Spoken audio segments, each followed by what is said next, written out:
History has a strange habit. It almost never tells you you're living through it. If you had arrived at Chernobyl that morning, nothing would have convinced you that history was only hours away. Workers joked with each other as they settled into another shift. Coffee was poured, clipboards changed hands. Familiar gauges were checked almost without thought. Some people were already thinking about dinner. Others were counting the hours until they could go home. To everyone inside reactor number 4, it was just another Friday. The plan for the day was simple. Before the evening was over, engineers intended to perform a routine safety test that had been scheduled for months. They wanted to answer one practical question. If the reactor suddenly lost outside electricity, could the spinning turbine generate enough power to keep the cooling pumps running until the emergency diesel generators reached full speed? It wasn't a desperate experiment. It wasn't an emergency.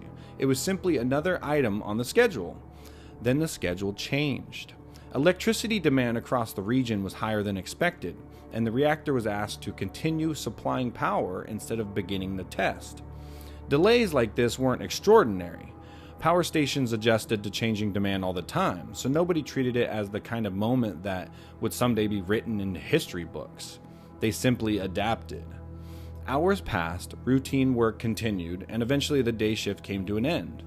Paperwork was completed, equipment was handed over, and the incoming operators were briefed on the reactor's condition. They explained that the safety test still needed to be performed once permission was finally given. Then they went home. Some walked through their front doors expecting another shift the following morning. Some sat down for dinner.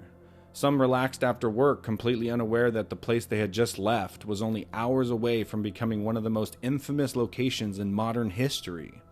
None of them had any reason to believe they had just finished the last ordinary shift reactor number 4 would ever have. The delayed test didn't disappear. It simply became someone else's responsibility. As the evening passed, that responsibility moved quietly from one shift to the next until the night shift inherited a test that they had never expected to perform.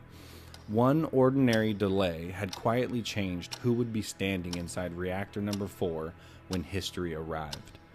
A few hours later, at 1:23 in the morning, the reactor exploded. History remembers the explosion. It remembers the firefighters, the radiation, evacuation of Pripyat.